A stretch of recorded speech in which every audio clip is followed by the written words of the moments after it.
Hey, Engraver here. Welcome back to my channel and welcome to some more granular synthesis in SuperCollider. Now, before we get into some ambient tones again, I wanted to bring about this syntax on, audio files. Someone had brought to my attention that they didn't know how I was generating these tones, these ambient tones. Well, these are 3 ambient tones found in this folder called ambient.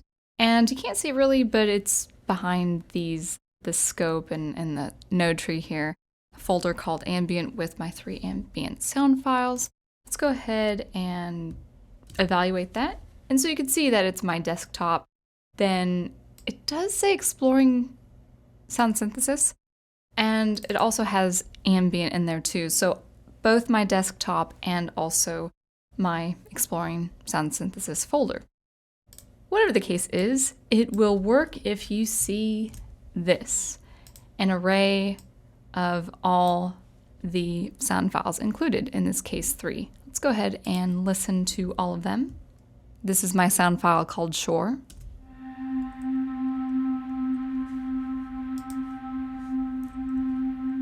And this is my sound file called Signal.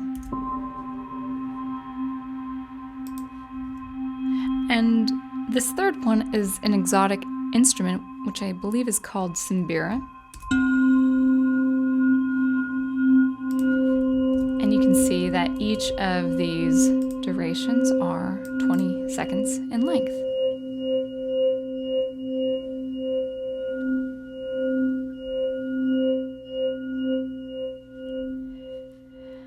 Now, for granular synthesis, we do need to work with mono sound files. So you can convert these stereo sound files, these are indeed stereo, and you can convert them to mono in this way.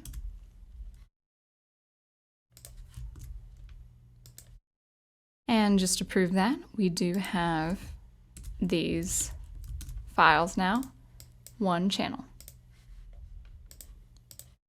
All right, let's go ahead and take a look at our reverb synth and evaluate this. And our ambient synth that we had seen last week. So that new syntax that had been introduced by Fieldsteel in one of his tutorials. And also the arguments in this new syntax here with the argument name. And you can go between IR and KRs. As far as I know, it doesn't make a difference on what that is. I went from IR to KR, not realizing that, and so should be fine. Let's evaluate that. I'm not going to use this SynthDef, but just to show you that it works like a SynthDef and all is well.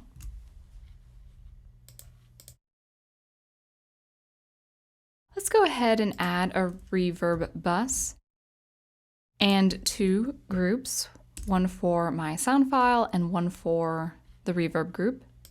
We're going to go ahead and evaluate this, and you can see that my reverb begins, but after 20 seconds, this will go away, and we will have that open for us for our subsequent SynthDefs. You can always free the groups with this syntax here. So this is the code that I had used previously with granular synthesis, both with my violin sound files and also with my ambient sound files. But it's not enough to just, copy here and just smack it in the middle here. I had come to find that when you do that, there's going to be a preemptive error message. There's a warning sign. Now, I don't know really the nature of the error when I, stick these values in, as you had seen in the previous SynthDef. But what I understand it to be is a duplication of something. So either you're using 2 names for the same function, or you're using the same name for 2 different functions. So it's not wise to have an argument list like this and have the syntax like this. So what do? Well, we're going to go ahead and just have a variables list, and we're going to go ahead and use the argument names, this new syntax. And so what you had seen previously with all these arguments here, I'm simply adding it in this way down here. With the envelope here, as we had seen before. But now the trigger, in this case impulse, with two new arguments, a minimum value and a maximum value, a grain dir argument, the size of the grain, a buffer argument, a rate argument, and so on. So let's go ahead and add this here. Looks good. And let's test it. So let's start with the values you see here.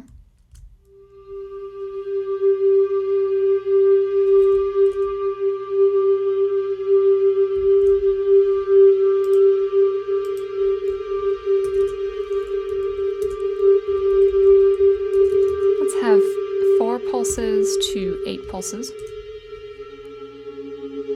So you're going to hear 2 separate instances in the stereophonic space distributed, where one thing is allocated with 4 pulses and another is allocated with 8 pulses.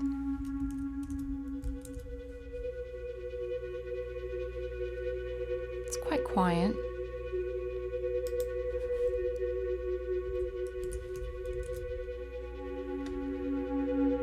Let's just do full amplitude here.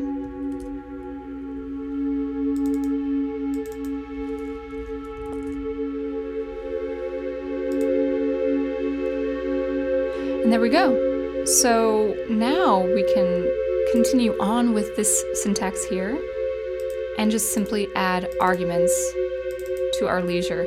Now, I will say I am being very careless going between the IR and KR, so for consistency, it probably wouldn't hurt to just stick with one, but gets the job done. Now, with that in mind, we're going to go ahead and have 3 separate SynthDefs for my 3 sound files. So I decided to use this SynthDef.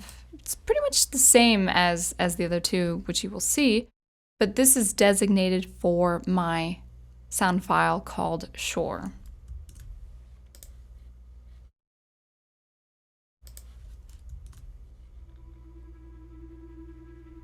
And that is quite quiet.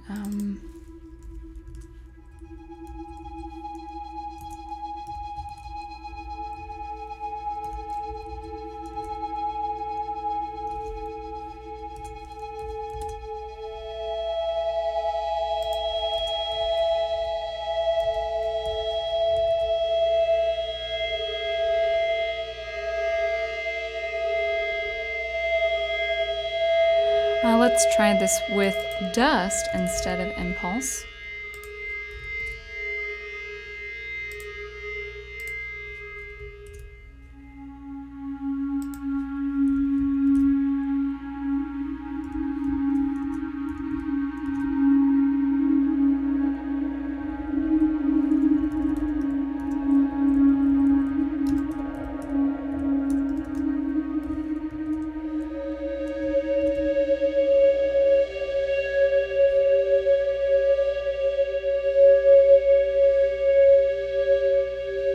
And let's go ahead and move along to the signal.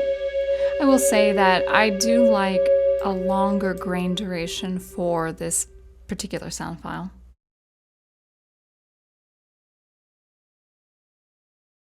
All right, let's add signal.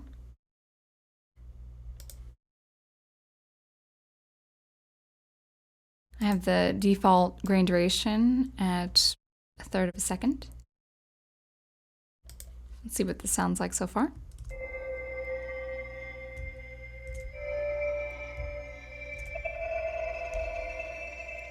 Now the SynthDef, I'm maybe more or less careless with my values, but the SynthDef has the attack value as to be 4 seconds in length, and down here I have a rather short attack because it has kind of a bell sound.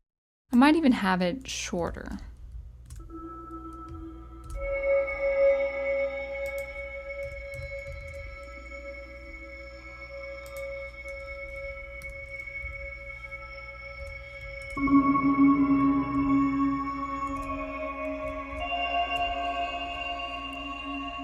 let's have the trigger be the impulse UGen.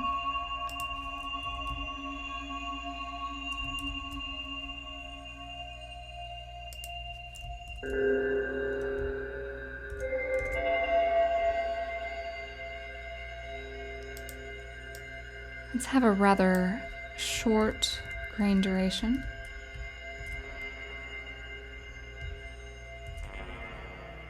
Let's have a bigger amplitude here. There we go.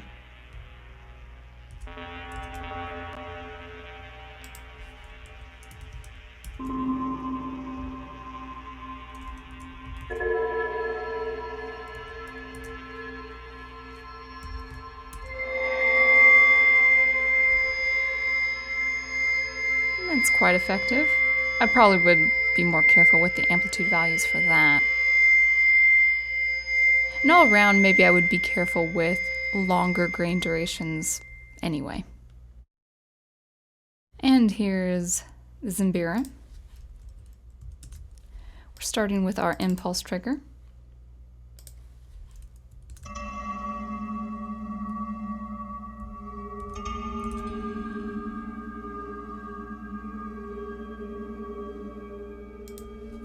Maybe a little bit louder.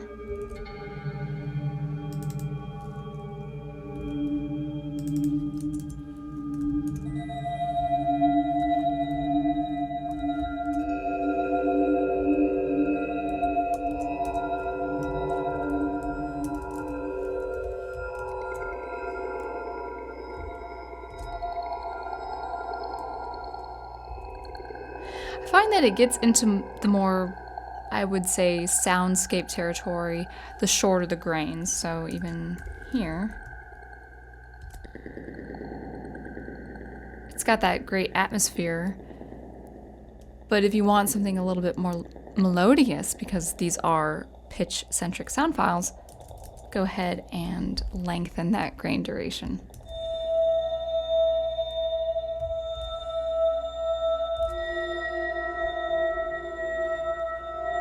Let's try dust.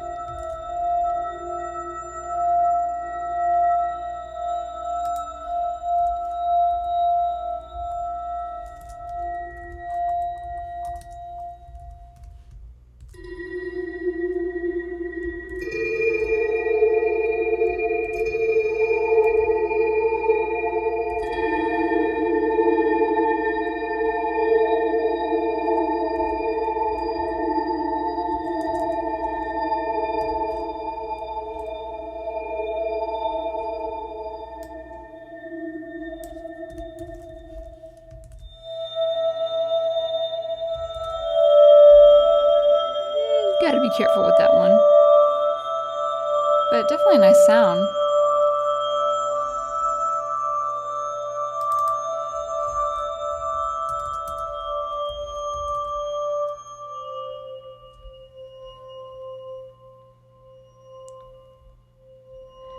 And I was messing with this SynthDef first, and I realized it makes for good soundscapes. So let's go ahead and take a listen.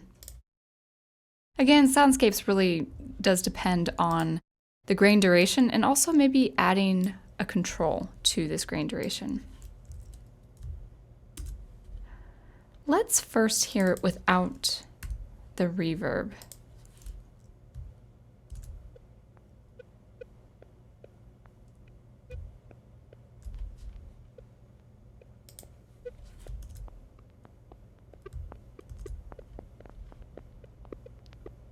It's quite quiet. Let's add some pulses. I can hear a little bit of it.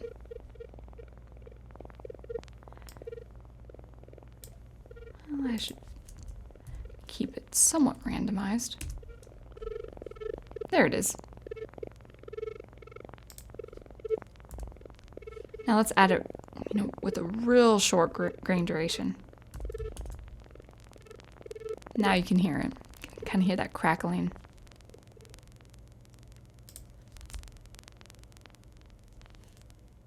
And let's add the reverb bus again.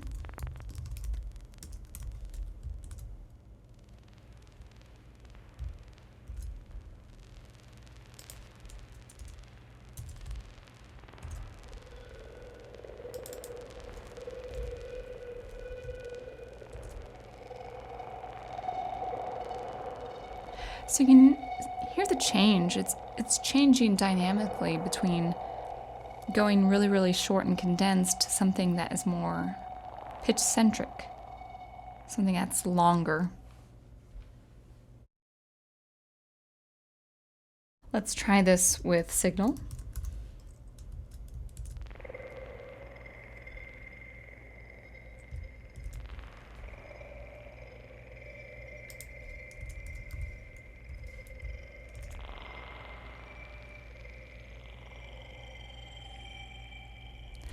So I believe the shorter the frequency control, the faster the dynamic change.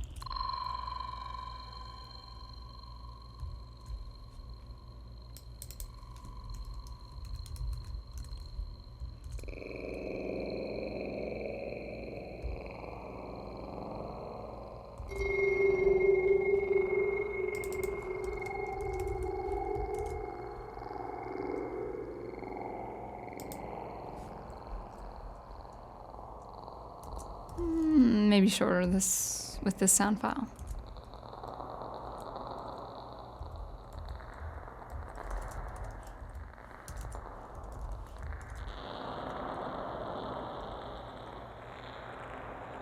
Some great soundscapes there.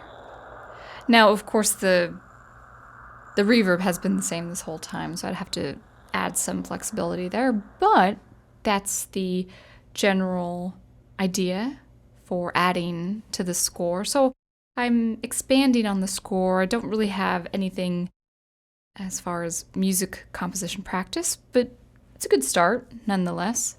So hopefully that was insightful. Thank you always for watching and listening, and always be on the lookout for some more sound experimentation every Thursday and some live commentary every Monday nights. And until I see you next, keep producing the art you love, and I'll catch you later. Thanks again.